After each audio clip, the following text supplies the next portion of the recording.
By the second Christmas they were living with me, I already knew something in the house had shifted. Not loudly, that would have been easier. It was smaller than that. Cabinets reorganized without asking. My reading chair moved near the hallway because the living room needed to feel more open. Decorative choices discussed around me instead of with me. None of it seemed serious enough to confront. That's the dangerous kind of disrespect, the kind that arrives dressed as practicality. When my son and his wife moved in after his company downsized, I meant it when I said they could stay as long as needed. I was 63, widowed, and the silence in the house had started feeling heavier than maintenance costs or privacy.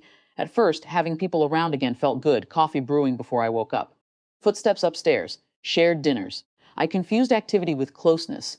His wife, Lena, was always polite in a polished way that made warmth difficult to measure. She never raised her voice, never insulted me directly, but over time she began speaking about the future of the house as though I were a temporary feature inside it. You don't really use the upstairs anymore. This neighborhood is getting expensive for retirees.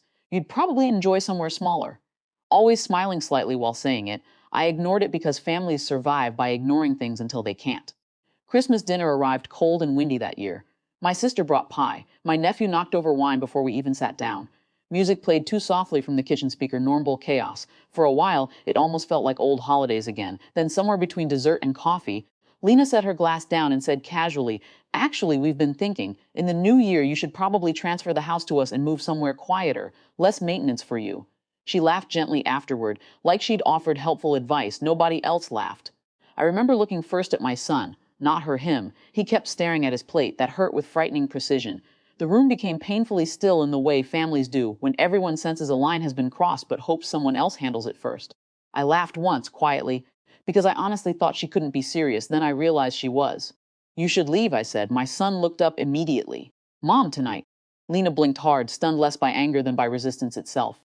"We're just trying to think ahead," she said carefully. "No," I replied. "You were thinking past me." Nobody shouted. That's what I remember most clearly. The absence of drama. I stood, walked to the front door, and opened it myself. My son stayed frozen a few seconds too long, like part of him expected I'd soften if he waited. I didn't. After they left, the house felt enormous. I barely slept. The next morning around 10, someone knocked at the door. A property assessor stood outside with a man carrying a folder. At first I assumed wrong address. Then they asked my name.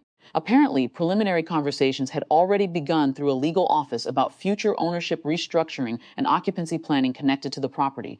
Nothing finalized, nothing illegal, but paperwork existed. Discussions had happened without me. The assessor apologized repeatedly once the confusion became obvious. They left quickly, but the damage stayed. I sat alone at the kitchen table afterwards, staring at the untouched Christmas dishes still drying beside the sink. That was the moment the humiliation fully settled in, not during dinner. Not when she spoke, when strangers arrived assuming control of my home was already quietly transitioning away from me. My son came back that evening alone. He looked exhausted. "It wasn't supposed to happen like this," he said. I almost asked what exactly he thought was supposed to happen.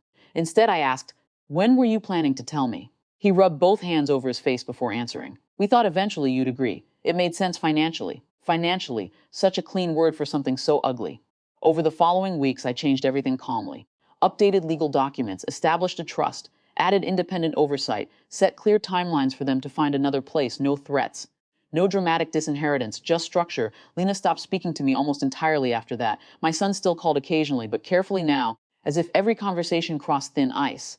Months later, after they moved out, I walked through the upstairs bedrooms alone. The silence had returned.